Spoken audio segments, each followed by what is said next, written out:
Hello students, welcome to the channel learning tutorials. तो आज के इस वीडियो में हम पढ़ने वाले हैं friction in solids and liquids.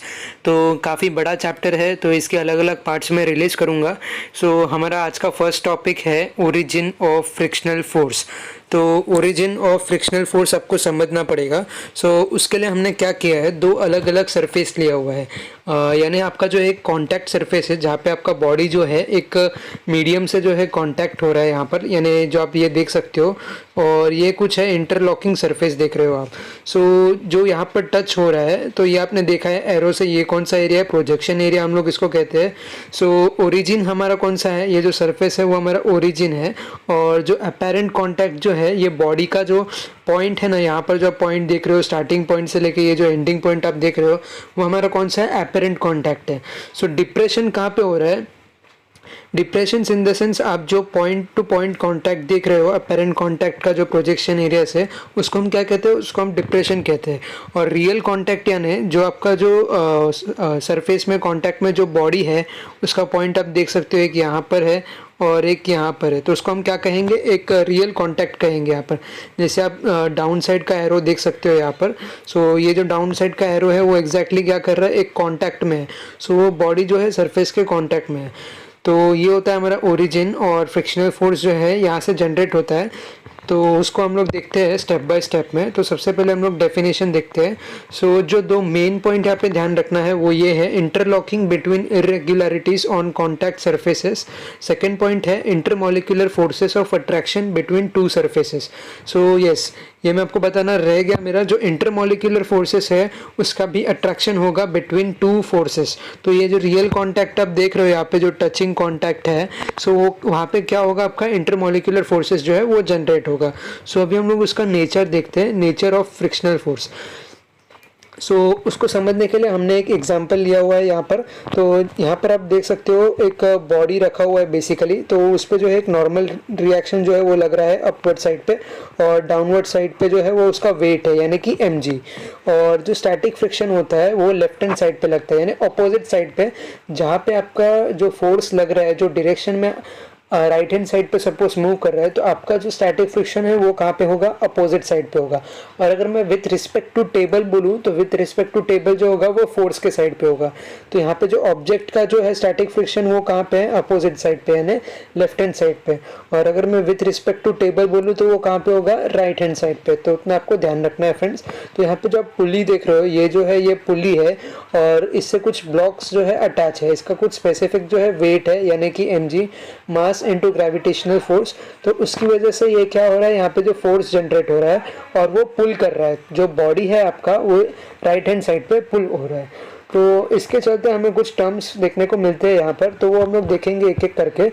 सो सबसे पहले जो बॉडी पे अप्लाई हो रहा है वो कौन सा है हमारा, वो हमने देखा वेट है। नॉर्मल रिएक्शन देखा, वो हमने देखा अपवर्ड साइड पे है। स्टैटिक फ्रिक्शन जो जनरेट हो रहा है वो लेफ्ट हैंड साइड पे है, अपोजिट टू द टेबल है। सो फिर एक यहाँ पे हम लोग स्टैटिक फ्रिक्शन है और काइनेटिक फ्रिक्शन है। सो काइनेटिक फ्रिक्शन यहाँ पे ये होता है जब बॉडी आपका जो है स्लाइटली मूव करने लगता है।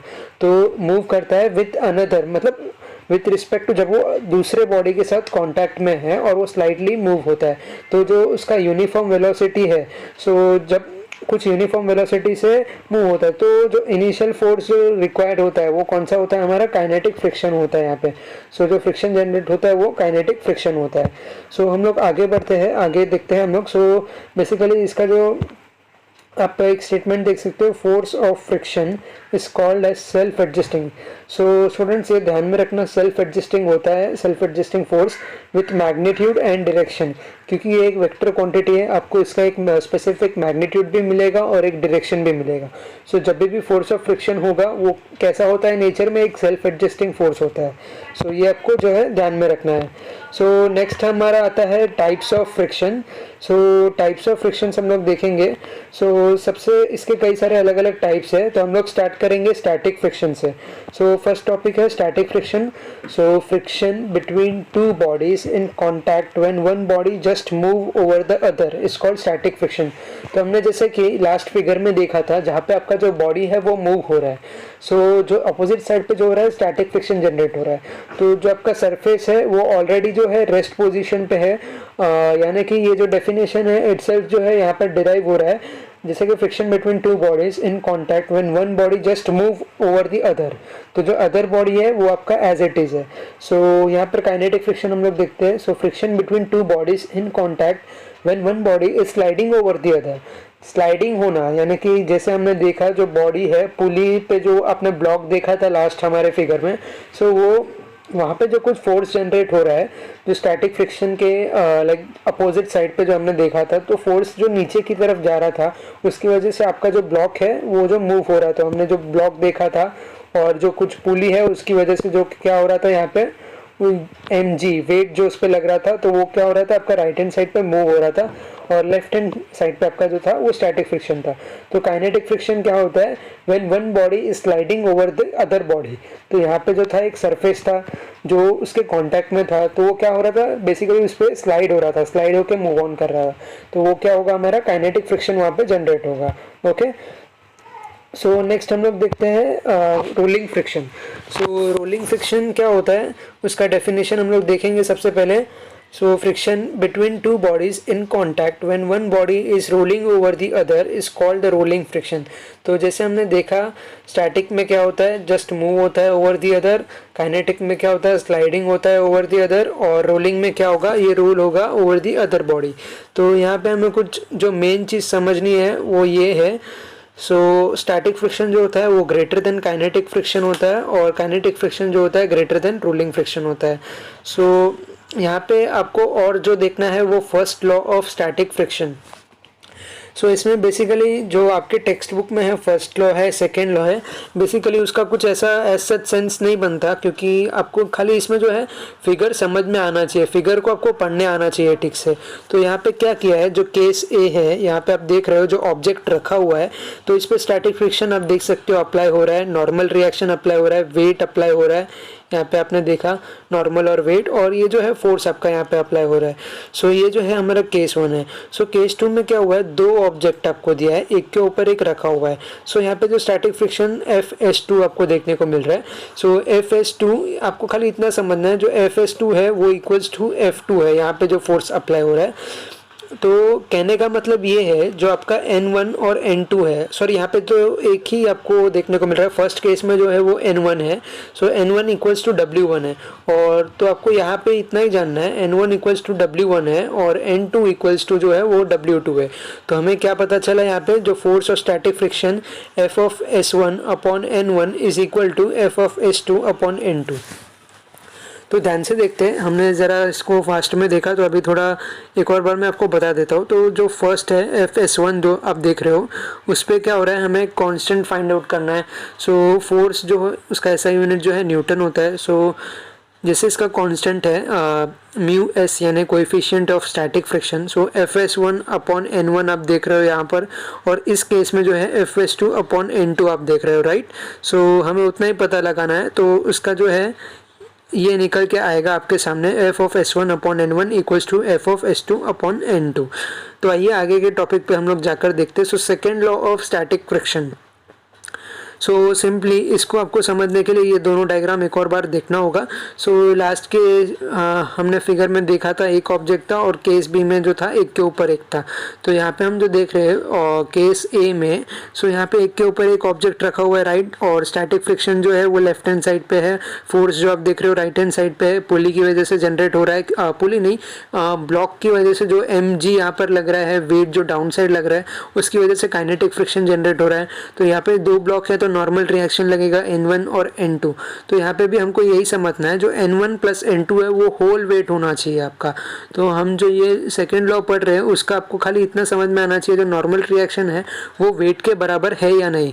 सो सेकेंड केस हम लोग देख रहे हैं यहाँ पे एक के ऊपर नहीं रखा है आपका जो ब्लॉक्स है या आप ऑब्जेक्ट बोल रहे हो यहाँ पर।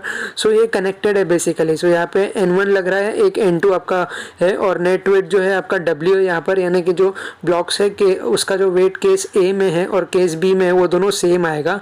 तो आपको खाली इतना समझना है कि normal reaction N1 plus N2 equals to whole weight यानी W आएगा दोनों केसेस में।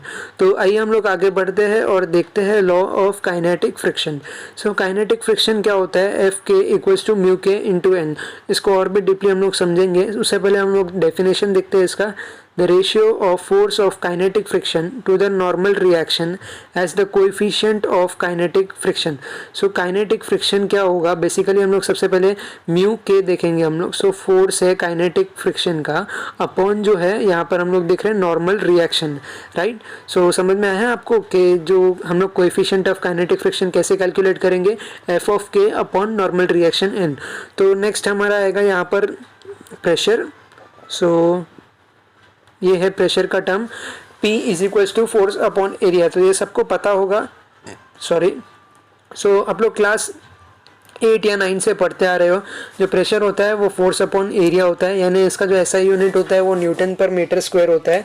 सो दो बात आपको यहाँ पर ध्यान में रखने जैसी है, वो है static and homogeneous fluids are isotropic, और जो सेकंड है वो प्रेशर इज स्केलर क्वांटिटी, क्योंकि यहाँ पे हमें इसका सिर्फ मैग्नीट्यूड देखने को मिलेगा। सो उसको समझने के लिए हम लोग एक केस देखते हैं यहाँ पर, pressure due to liquid column. So liquid column यानी आपको एक बेसिकली कंटेनर समझ लीजिए। सो यहाँ तक जो है इसका वाटर एक्चुअली फिल्ड है। सो इस पर कैसे प्रेशर लगेगा तो हम लोग देखेंगे। सो उसको कैलकुलेट करने के लिए हमें वेट ऑफ लिक्विड कॉलम देखना पड़ेगा। So weight of liquid column यहाँ पर क्या होगा, आपका volume liquid into density of liquid into gravity. So ये क्या होता है, AH रो G। सो आपका जो AH है वो बेसिकली वॉल्यूम है, नेट वॉल्यूम है किसका, आपका कंटेनर का। यहाँ पे जो आप लिक्विड कॉलम देख रहे हो उसको मैं कंटेनर बोल रहा हूँ यहाँ पे। सो वॉल्यूम इनटू रो G, तो वो क्या होता है हमारा वेट ऑफ लिक्विड कॉलम बन जाएगा यहाँ पर, करेक्ट। समझ गए आप लोग। सो प्रेशर हमें उसका कैलकुलेट करना होगा। सो कैसे करेंगे हम लोग, so weight of liquid upon cross sectional area. So जो वेट है हमारा mg है, यानी कि उस पर हम लोग क्या ऐसा यूनिट हो गया, उसका फोर्स हो गया। अगेन क्रॉस सेक्शनल एरिया यानी फोर्स अपॉन एरिया, तो हम लोग यहाँ पे प्रेशर कैलकुलेट कर रहे हैं। सो प्रेशर हम लोग कैलकुलेट करेंगे। सो कैसे करेंगे हम लोग यहाँ पर कैलकुलेट, यहाँ पर सो देखिए सबसे पहले हम लोग वॉल्यूम लेंगे AH रो G, करेक्ट। उसके बाद अपॉन एरिया, तो ये जो अबाउट टर्म है हमारा, ये जो टर्म है ये एक्चुअली फोर्स है। आप जब इसका ऐसा यूनिट कैलकुलेट करोगे तो ये जो होगा वॉल्यूम इंटू रो इंटू जी, तो ये जो होगा आपका न्यूटन होगा, यानी kg मीटर पर सेकेंड स्क्वायर अपॉन एरिया। तो वो आपका क्या होगा, प्रेशर हो जाएगा, फोर्स अपॉन एरिया। तो A से A कट हो जाएगा यहाँ पे, तो आपको जो इसका एक्चुअल फॉर्मूला है वो मिलेगा रो एच जी।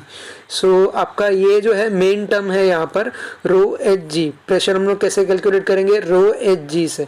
तो आपके पास आगे जब न्यूमेरिकल्स आएगा तो आपको हाइट दिया होगा, कुछ ग्रेविटी दिया होगा और आपको डेंसिटी दिया होगा, तो आपको उसके जरिए कैसे प्रेशर कैलकुलेट करना है। तो हम लोग आगे बढ़ते हैं। सो आगे का हमारा जो टॉपिक है सो विस्कोसिटी। सो हम लोग विस्कोसिटी देखते हैं अभी क्या है कैसे है। सो विस्कोसिटी का फर्स्ट ऑफ ऑल डेफिनेशन हम लोग देखेंगे यहाँ पर, the property of fluid by virtue of which opposes relative motion between its layer is called viscosity. So ये बेसिकली एक डेफिनेशन है, इसका एक्चुअली एज सच कोई रिटन प्रूफ नहीं है। ये आपको समझना होगा जब आप कंटेनर में जो फिल करते हैं, अगर मान लीजिए आपने ऑयल रखा और वाटर रखा तो हम लोग वहाँ पर विस्कोसिटी देखते हैं। सो वाटर जो होता है उसका विस्कोसिटी ज़्यादा होता है यहाँ पर इस केस में, क्योंकि उसका जो फ्लूइड होता है वो, अगर फ्लो की बात करेंगे हम लोग, सो फ्लो किसका होगा, वाटर का ज़्यादा होगा और आपका ऑयल का जो फ्लो है वो थोड़ा कम होगा। तो विस्कोसिटी बेसिकली वही होता है, property of fluid by virtue of which opposes relative motion. So जो रिलेटिव मोशन के अपोज में जाता है वो क्या होता है, हम लोग उसको विस्कोसिटी बोलते हैं। बिटवीन इट्स लेयर, जो कॉन्टैक्ट सर्फेसिस के लाइक जो सरफेस के कॉन्टैक्ट में है उसके अपोजिट जा रहा है रिलेटिव मोशन, तो वो होगा हमारा विस्कोसिटी यहाँ पर। सो देखते हैं हम लोग effect of gravity on fluid pressure. So उसके लिए सबसे पहले आप लोग डायग्राम को जो है एक बार नोट कर लीजिए। सो यहाँ पर क्या किया है, एक कंटेनर है। सो कंटेनर के अंदर आप देख सकते हो किस तरीके से जो ऑब्जेक्ट है उस पर कौन से फोर्सेस अप्लाई हो रहे हैं। सो आप देख रहे हो सबसे पहले जो है mg अप्लाई हो रहा है जो अपवर्ड साइड, जो डाउनवर्ड फोर्स में जा रहा है, और फोर्स F1 अप्लाई हो रहा है। जब आपने कुछ रखा अंदर तो उस पर क्या एक्टिविटी होगी, उस पर mg अप्लाई होगा और F1 अप्लाई होगा। तो वैसे ही अपोजिट केस में फोर्स 2 अप्लाई होगा यहाँ पर, क्योंकि यहाँ पर क्या हो रहा है, बायएंड फोर्स भी हम लोग देखेंगे। सो F2 देखेंगे यहाँ पर। सो यहाँ पे कंसीडर किया है F1 equals to F2। So F1 हमारा क्या है, mg प्लस P1 इंटू ए। सो प्रेशर 1 जो अपवर्ड साइड से लग रहा है, अपवर्ड यानी डाउनवर्ड मोशन में। सो जब ऊपर से नीचे आ रहा है, सो हम लोग उसको क्या देंगे, P1A कहेंगे। और जो प्रेशर जो लग रहा है नीचे के साइड से ऊपर, सो उसको हम लोग क्या कहेंगे, P2A कहेंगे।